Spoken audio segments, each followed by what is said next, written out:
जाऊया आपण पुण्याला, कारण सगळ्यांचंच लक्ष पुण्यात आहे। केंद्रीय गृहमंत्री अमित शहा पुण्यात रात्रीच पोहोचलेले आहेत। फडणवीसांनी त्यांचं विमानतळावर स्वागत केलंय। निमित्त अर्थातच टिळक राष्ट्रीय पुरस्कार सोहळ्याचं आणि या निमित्तानं अमित शहा पुण्यात असताना तगडा बंदोबस्त पुण्यात पाहायला मिळतोय। सोहळ्याला गृहमंत्री अमित शहा उपस्थित राहणार आहेत। इतकंच नाही तर अण्णाभाऊ साठे यांच्या जयंती निमित्तानं आज सारसबाग इथल्या चौकातील अण्णाभाऊ साठे यांच्या पूर्णाकृती पुतळ्याला ते अभिवादन सुद्धा करतील।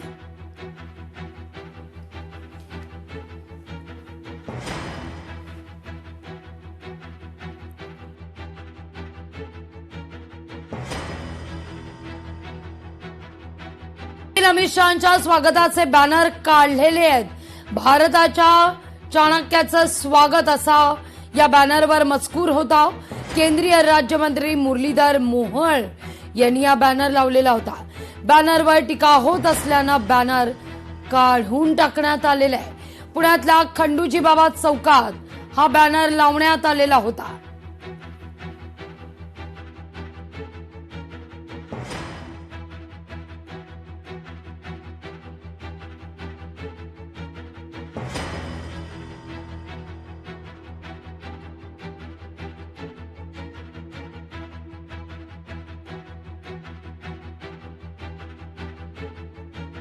पुण्यातील अमित शहांच्या स्वागताचे बॅनर हे काढून टाकण्यात आलेले आहेत, तर पुण्यातल्या सिटी प्राईड चौकात तगडा बंदोबस्त आहे। काँग्रेस आंदोलनाच्या पार्श्वभूमीवर मोठा बंदोबस्त ठेवण्यात आलेला आहे। 100 पोलीस कर्मचारी आणि अधिकारी या ठिकाणी तैनात करण्यात आलेले आहेत। या सगळ्याविषयी अधिक माहिती घेण्याकरता थेट जाऊया आपले प्रतिनिधी चंद्रशेखर भांगे यांच्याकडे। चंद्रशेखर, तगडा बंदोबस्त पुण्यामध्ये, आज सगळ्यांचंच लक्ष पुण्यात नेमकं काय काय घडतंय यावर लागलेलं आहे। चंद्रशेखर, राघवी, मी सध्या पुण्याच्या सिटी प्राईड चौक या ठिकाणी आहे आणि या ठिकाणी जे आहे ते अनेक आंदोलन होणार आहेत। साधारण 100 पेक्षा अधिकचे जे पोलीस कर्मचारी अधिकारी या सगळ्या आंदोलनामध्ये सहभागी होणार आहेत। पोलीस उपायुक्त आहेत गौहर हसन सर, गुन्हे शाखेचे सर, अशा पद्धतीने सगळा बंदोबस्त असणार आहे। मोठा फौजफाटा आपण या ठिकाणी तैनात केले, तर अनेक आंदोलनं होणार आहेत। कसं नियोजन असणार आहे? आपण जे आहे रितसर इथे उत्सव चौक वरती आंदोलकांना परवानगी दिलेली आहे की जे आंदोलन करण्याचे आहे इथेच करा आपण। त्या अनुषंगाने आपण बंदोबस्त नेमलेले आहे। गुन्हे शाखाच्या आणि लोकल पोलीस स्टेशनचे पण बंदोबस्त आहे आणि आपण तिथे कुठल्या प्रकारचे अनुचित प्रकार घडणार नाही याची दक्षता घेत आहे। सर, कशा पद्धतीनं हे सगळं आंदोलन असणार आहेत? किती एकूण आंदोलक या ठिकाणी आंदोलन करणार असल्याची माहिती आहे आणि पोलिसांचा किती बंदोबस्त असणार आहे? असं आपल्याकडे जेवढी माहिती आहे की 100 ते 150 लोक जे आहे तिथे आंदोलनासाठी येणार आहे आणि त्या अनुषंगाने आपण जवळजवळ 100 लोकांचे बंदोबस्त लावले आहे तिथे। लागवी आपण बघू शकतो की अनेक पोलीस अधिकारी कर्मचारी या सगळ्या बंदोबस्तामध्ये दिसत आहेत। काँग्रेसचं या ठिकाणी आंदोलन होणार आहे, वंचित आघाडी, बहुजन आघाडीचं सुद्धा होणार आहे, दलित प्रांतर आणि इतर काही सामाजिक संघटना आहेत त्या संघटनेचं आंदोलन होणार आहे। आणि आपण बघू शकतो की या अशा पद्धतीनं मोठा तगडा बंदोबस्त आपण या ठिकाणी बघू शकतो। पुण्यातील सिटी प्राईड चौक आहे आणि पुणे पोलिसांची जी अत्याधुनिक वाहन आहे सीसीटीव्हीची, ती सुद्धा त्या ठिकाणी तैनात करण्यात आलेली आहे। त्या वाहनाच्या माध्यमातून अनेकांचं जे नियंत्रण त्या ठिकाणी केलं जाणार आहे।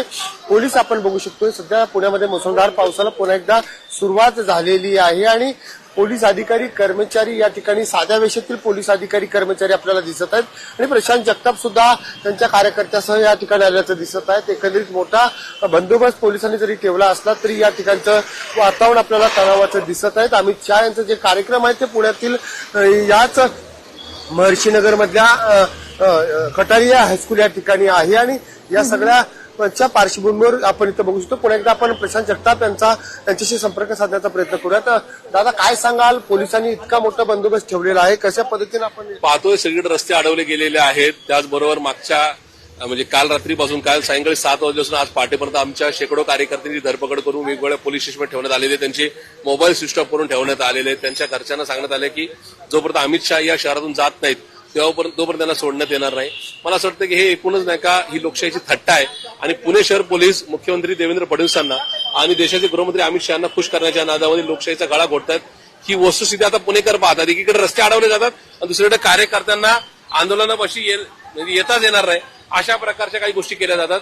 मला असं वाटतं ही अशा प्रकारची लोकशाही आणि याच्यासाठी जर नाही का भारतीय नागरिकांनी किंवा पुणेकरांनी जर मतदान केलं असेल तर पुणेकरांनी आता पुन्हा आत्मचिंतन करावं, महाराष्ट्रातल्या नागरिकांनी पुन्हा एकदा आत्मचिंतन करावं.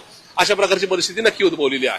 दादा, खरं तर मुसळधार सध्या पाऊस सुरू आहे आणि या सगळ्या पावसामध्ये पोलीस कार्यकर्त्यांची अडवणूक करत आहेत. एकंदरीत कार्यकर्ते तुमचे जे आहेत अनेक ठिकाणी डिटेन केलेले आहेत, कार्यकर्त्यांना ताब्यात घेतलेलं आहे. खरं तर पोलिसांची दडपशाही सध्या सुरू आहे का? निश्चित दडपशाही चालू आहे. काल मुळात पुणे पोलिसांनी आम्हाला परवानगी नाकारली या पहिला भाग, नंतर परवानगी ठिकाण बदलून दिली दुसरा भाग. त्याच्यानंतर आता ते करत असताना काय म्हणून भीती आहे की काल रात्रीपासून या ठिकाणी सगळी धरपकड चालू आहे. म्हणजे जर तुम्हाला एवढीच भीती वाटते म्हणजे अमित शहाची काळजी नक्की घ्या, पण ती घेत असताना आमच्या म्हणजे डॉक्टर बाबासाहेब आंबेडकरांनी संविधानाद्वारे जो आम्हाला अधिकार दिलाय तो आवाज त्या ठिकाणी काढण्याचा तरी नका अधिकार द्या. अशा प्रकारची नका जी काही दादागिरी चालू आहे की निश्चित या ठिकाणी आता पुणेकरांनी महाराष्ट्रातल्या देशातल्या नागरिकांनी विचार करायचा आहे की या लोकशाहीचा गळा घोटणाऱ्या भाजपला इथून पुढे तुमच्या दरवाज्यात उभं करायचं का नाही ही विचार करण्याची वेळ आलेली आहे. तुमचे या ठिकाणी ज्या आंदोलन आहे सिटी प्राईडच्या चौकामध्ये प्रतिस्पर्धी समोर एक आंदोलन होणार आहे भाजपच्या कडून, त्या ठिकाणी त्यांनी जरूर करावं. त्या ठिकाणी काही चुकीचा प्रकार घडल्यास मात्र या ठिकाणी पुणे पोलीस त्याला जबाबदार असतील. आणि एक नक्की सांगतो, इथं जर काही गडबड झाल्यास अमित शहा हे पुन्हा एकदा एअरपोर्टच्या दिशेने जात असताना मग मात्र काँग्रेस नक्की त्या ठिकाणी जसं तसं उत्तर देईल. आम्ही संवैधानिक नाही का मार्गाने अहिंसा न करता या ठिकाणी आंदोलन करतोय. इथं भाजपने काही हिंसा केल्यास त्याला पुणे शहर पोलीस जबाबदार असेल असं आमचं थेट सांगणं आहे. आपण पाहिलं की ज्या ठिकाणी हे आंदोलन होणार आहे ते पुण्यातील सिटी प्राईड चौक आहे, त्या चौकामध्ये पुन्हा भाजपचं सुद्धा आंदोलन होणार आहे असं सांगितलं जात आहे. काँग्रेसचे पदाधिकारी या ठिकाणी जमत आहेत, शहराध्यक्ष या ठिकाणी आलेले आहेत, परंतु भाजपचे शहराध्यक्ष धीरज घाटे हे सुद्धा या ठिकाणी येणार असल्याचं सांगितलं जात आहे. दोन्ही पक्षाचे जे शहराध्यक्ष समोरासमोर या ठिकाणी येतील त्या सगळ्याच्या पार्श्वभूमीवरती जे आहे ते पुणे पोलिसांचे पोलीस उपायुक्त गौर हसन आणि त्यांचे साधारण 100पेक्षा अधिकचे पोलीस अधिकारी कर्मचारी या ठिकाणी तैनात आहेत. अनेक वेगवेगळे संघटना सुद्धा समविचारी पक्षाच्या या ठिकाणी येत आहेत. अमित शहा यांचा जो कार्यक्रम आहे तो अगदी या ठिकाणाहून 500 मीटरवरतीच आहे. कटारिया हायस्कूल जे महर्षी नगर या ठिकाणचं कटारिया हायस्कूल आहे त्या ठिकाणी हे कार्यक्रम आहे आणि या सगळ्या कार्यक्रमाच्या पार्श्वभूमीवर पुण्यातील या सिटी प्राईड चौक जो आहे त्या ठिकाणच्या उत्सव वाटेसमोर मोठा सध्या तणावाचं वातावरण दिसत आहे. लागवी अगदी साधारणतः 9:10 झालेली आहे. चंद्रशेखर, या ठिकाणी मुख्य सोहळ्याला किती वाजता सुरुवात होईल, काय या सगळ्या संदर्भात माहिती समोर येते आहे? अमित शहा ज्या हॉटेलमध्ये थांबलेले आहेत त्या हॉटेल बाहेर सुद्धा मोठा तगडा बंदोबस्त ठेवण्यात आलेला आहे. अगदी साध्या वेशातले पोलीसही त्या ठिकाणी तैनात. अगदी बरोबर आहे. रिट्स गार्डन हे जे पुण्यातील येरवडा परिसरातील हॉटेल आहे त्या ठिकाणी पोलिसांचा मोठा बंदोबस्त तैनात करण्यात आलेला आहे. त्या ठिकाणी कोणत्याही संशयास्पद व्यक्तीला त्या ठिकाणी फिरकूच दिलं जात नाही. पोलीस जे आहेत त्या ठिकाणी सुद्धा तैनात आहेत आणि त्यांचा जो मार्ग आहे तो या मुख्य कार्यक्रमस्थळी येणारा जो रस्त्यावरील मार्ग आहे त्या रस्त्यावर प्रत्येक ठिकाणी पोलीस जे आहेत त्या ठिकाणी तैनात करण्यात आलेले आहेत. अमित शहा हे सर्वप्रथम पुण्यातील सारसबाग येथील जो अण्णाभाऊ साठे यांचा पुतळा आहे त्या ठिकाणी पुतळ्याला अभिवादन करण्यासाठी जातील. त्यांच्या समवेत राज्याचे मुख्यमंत्री जे आहेत देवेंद्र फडणवीस, त्याचबरोबर इतर जे काही पदाधिकारी आहेत राजकीय नेते आहेत ते सुद्धा त्या ठिकाणी जातील. त्या कार्यक्रमा झाल्यानंतर इथल्या जो कठारिया हायस्कूल आहे या कठारिया हायस्कूलच्या लोकमान्य टिळक पुरस्कारासाठी अजित डोभाल यांना जो पुरस्कार या ठिकाणी देण्यात येणार आहे त्या पुरस्कारासाठी जे आहेत ते अमित शहा जाणार आहेत. आणि एकंदरीत स्वारगेट परिसरातील आपण जर परिस्थिती पाहिली तर स्वारगेट परिसरातील सगळा परिसर सध्या वाहतुकीसाठी काही वेळानंतर बंद केला जाणार आहे. त्याचबरोबर पोलीस जे आहेत ते मोठ्या प्रमाणात सुद्धा तैनात करण्यात आलेले आहेत. एकंदरीत परिस्थिती सध्या जी आहे ती पुणे पोलिसांची मोठ्या प्रमाणात वाहतूक आणि कायदा आणि सुव्यवस्था या दोन गोष्टीवरती लक्ष देण्यात येत आहे. अमित शहा ज्यावेळेस हॉटेलच्या बाहेर पडतील त्यावेळेस त्यांचे नातेवाईक जे आहेत ते पुण्यातील मार्केट यार्ड परिसरात त्यांची नातेवाईक बहीण राहतील त्या बहिणीची सुद्धा भेट घेणार असल्याचं सांगितलं जात आहे.